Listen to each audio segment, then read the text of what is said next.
हमारी last video सप्तऋषि के concept का इंट्रोडक्शन देती है। अगर आपने वो वीडियो नहीं देखी तो आई बटन पर क्लिक करके देख सकते हैं। हमारी सप्तऋषि सीरीज में आज हम कवर करने वाले हैं ऋषि कश्यप के जीवन को, उनसे जुड़े तथ्य और उनका हमारे ब्रह्मांड में योगदान। तो बने रहे वीडियो के अंत तक, क्योंकि हमेशा की तरह सबसे स्पेशल फैक्ट मैंने लास्ट के लिए सेव करके रखा है। तो कुछ अच्छा जानने के लिए 5 मिनट तो देने ही पड़ेंगे ना। नमस्कार दोस्तों, स्वागत है आपका हमारे चैनल वन स्टॉप स्टोरीज में। स्वागतम। कैसे हैं आप? आशा करती हूँ आप बहुत अच्छे होंगे। तो ये है ऋषि कश्यप के जीवन और उनके कार्यों से जुड़ी कुछ रोचक और रहस्यमयी बातें। महर्षि कश्यप भगवान ब्रह्मा के मानस पुत्र ऋषि मरीचि के पुत्र हैं। महर्षि मरीचि भी स्वयं पहले मनवंतर के सप्तऋषियों की श्रेणी में आते हैं। महर्षि कश्यप को सही मायनों में जगत पिता कहा जा सकता है, क्योंकि देव, दानव, राक्षस, दैत्य, नाग, गरुड़ आदि प्रजातियों की उत्पत्ति ऋषि कश्यप से हुई। हमारा यह पॉइंट पिछले पॉइंट की ही फर्दर एक्सप्लेनेशन है। महर्षि कश्यप का विवाह प्रजापति दक्ष की 13 पुत्रियों से हुआ था। उनकी अन्य 4 पत्नियां भी थी।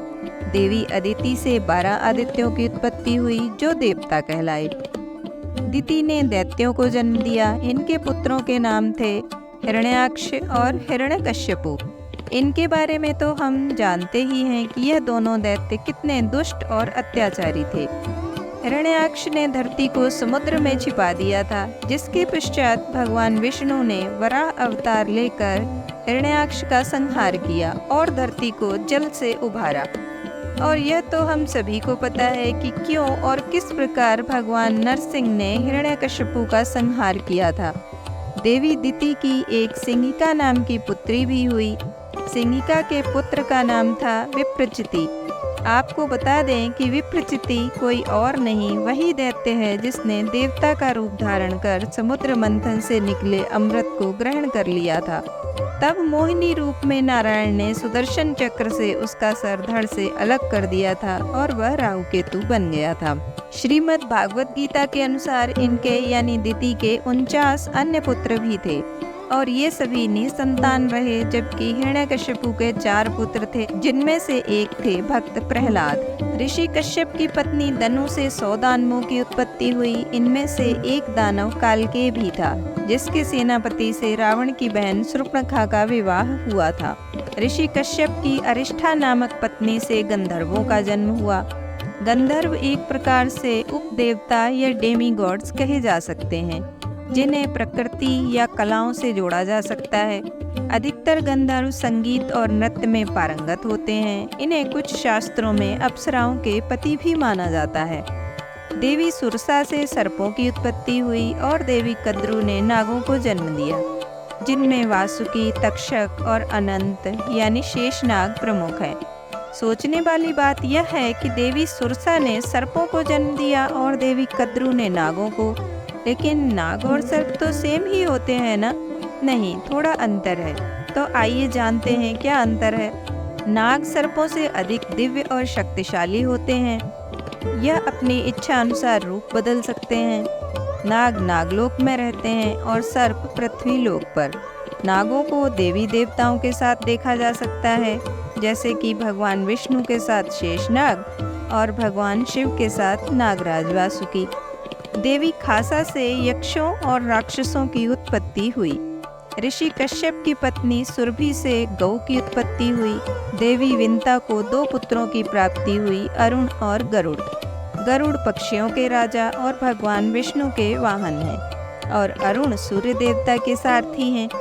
देवी ताम्रा की 6 पुत्रियां थी, जिनसे कुछ अन्य पक्षियों, जल जीवों और थल जीवों की उत्पत्ति हुई। देवी क्रोधवशा से 14,000 बालकों की उत्पत्ति हुई, जो असुर कहलाए। ऋषि कश्यप की मुनि नामक पत्नी से अप्सराओं की उत्पत्ति हुई और देवी इला से पेड़ों और बेलों की। माना जाता है कि भगवान परशुराम ने धरती को छत्री विहीन करने के बाद एक महान अश्वमेध यज्ञ किया और संपूर्ण धरती को ऋषि कश्यप को सौंप दिया। तब से धरती का एक नाम कश्यपी भी है और ऋषि कश्यप ने ही भगवान परशुराम को महेंद्रगिरी पर्वत पर जाने का आदेश दिया। ऋषि कश्यप ने कश्यप संहिता और जीवकी तंत्र जैसे अनेक महान ग्रंथ लिखे, जिनके सब्जेक्ट्स बच्चों को होने वाले रोगों, प्रेग्नेंट वीमेन और नवजात बच्चों की केयर और प्रेगनेंसी और पीरियड्स में आने वाली कॉम्प्लिकेशंस और उनके निवारण से संबंधित हैं। हमारे ऋषि मुनि मात्र धुनी रमाकर सिर्फ माला ही नहीं जपते थे, उनके अंदर ज्ञान का अथाह भंडार था जो उनके हजारों सालों का तप था। कश्यप एक गोत्र का भी नाम है। यह बहुत व्यापक गोत्र है। जिसका गोत्र नहीं मिलता उसके लिए कश्यप गोत्र की कल्पना कर ली जाती है, क्योंकि एक परंपरा के अनुसार सभी जीवधारियों की उत्पत्ति कश्यप से हुई। यह वीडियो का लास्ट पॉइंट है जो कि खास है। कश्मीर भी ऋषि कश्यप की देन है। इसका पुराना नाम था कश्मीरा। मीरा का अर्थ है सरोवर, तो कश्मीर यानी ऋषि कश्यप का सरोवर। आइए जानते हैं इसके पीछे की कथा। हिमालय के पहाड़ों में एक अत्यंत सुंदर सरोवर हुआ करता था। यहाँ भगवान शिव और माता सती आते रहते थे। इस सरोवर का नाम ही सतीसर था, किंतु एक जलोद्भव नाम का राक्षस यहाँ वास करने लगा, जिससे छुटकारा पाने के लिए ऋषि ने अपने पुत्र अनंतनाग की सहायता से वराहमुख नाम की वादी से सतीसर के जल को निकालकर एक दूसरी जगह पहुँचाया, जिसे कश्यप सागर कहा गया। आज इसे कैस्पियन सागर कहा जाता है और वराहमुख वादी को बाद में बारामुल्ला के नाम से जाना जाने लगा। सतीसर का जल जब बह गया तो उस स्थान पर अनुष्ठान होने लगे। यह जगह अत्यंत पवित्र और यश से भरी थी। इसका नाम श्रीनगर भी पड़ा। यहाँ माता गौरी अक्सर पुत्र गणेश के साथ भ्रमण के लिए आया करती थी और वे जिस मार्ग से आती थी उसका नाम गौरी मार्ग पड़ गया, जिसे आज गुलमर्ग के नाम से जाना जाता है। ऐसे ही नहीं, आज भी कश्मीर को धरती का स्वर्ग कहा जाता।